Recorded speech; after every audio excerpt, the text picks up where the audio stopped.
By now, you're probably starting to feel a little confused and as if we're trying to go in about 4 or 5 directions at the same time in MECH 217.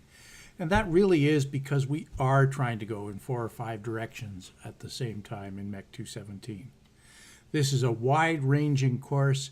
It covers a lot of situations in practical applications where we want to measure real-world data in products like cars and consumer products, and anything basically that's got a display on it has got a microcontroller in it and some measurement equipment.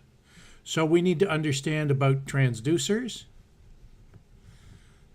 devices that will translate measurable quantities into typically voltage that we can measure, sensors, which may be either a combination of transducers and some circuitry, or they may be digital sensors.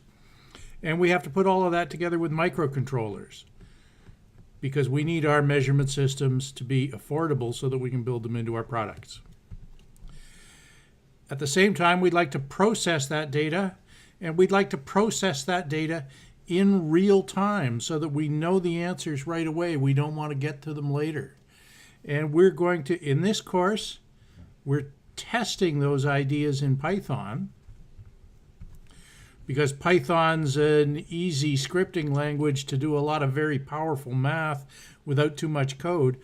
But when it comes down to implementation, we really need to be able to implement them in C. Because the C language is the programming language that will wind up allowing us to run those microcontrollers.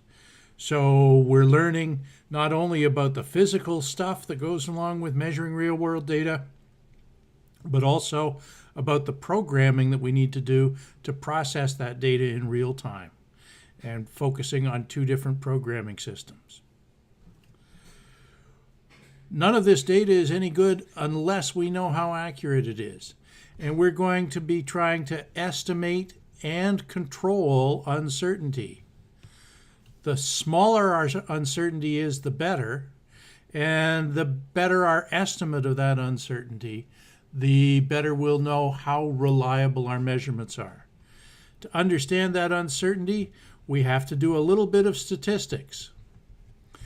And we're going to do that statistics in a very practical, hands-on way without a lot of theory. We need to understand the sources of that uncertainty. What causes different kinds of problems in measurements?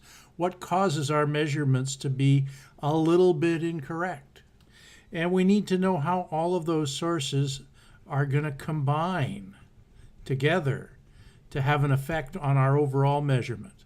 And one of the things that's an interesting result of these statistics is that this combination very often isn't as bad as we thought it might be, because the odds of everything going wrong at once are not as high as the odds of just one thing going wrong at a time.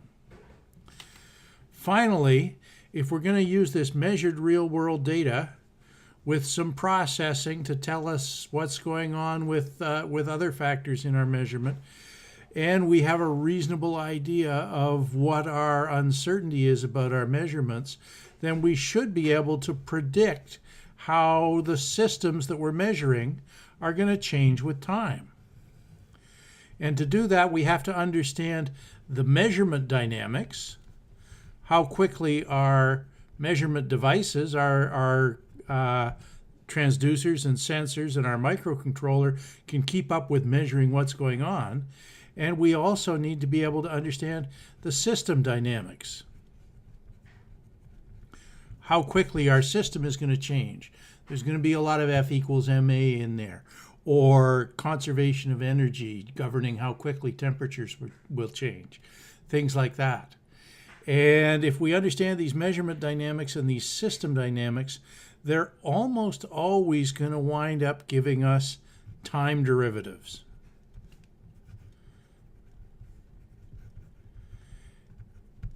And the resulting differential equations. Now you're taking an analytical partial differential equations course, an ordinary differential equations course. Some of you may be taking partial differential equations. However, most of those analytical solutions can't cover some of the nonlinearities and details that crop up in our real world measurements with our real world system dynamics. So we're going to use numerical solutions. And we're going to use some very simple seat of the pants numerical solutions to get our results. So these are the 4 pillars that we're going to be working on in parallel all the way through MECH 217. And everything that we're doing, you should be able to see how it fits in under one of these, and we'll pull it together towards the end to look at some larger product systems and how to understand our measurements we need to predict how our systems are changing with time, subject to uncertainty, having processed our data in real time so that we can actually make those predictions and figure out what's going on in our real world. So all of these are intertwined. But the biggest thing at the bottom of all of this is we're going to try to take all of this information, all of our different modeling and measurements, and we're going to try to draw well-founded conclusions. And those well-founded conclusions are what are going to tell us whether or not our product will work.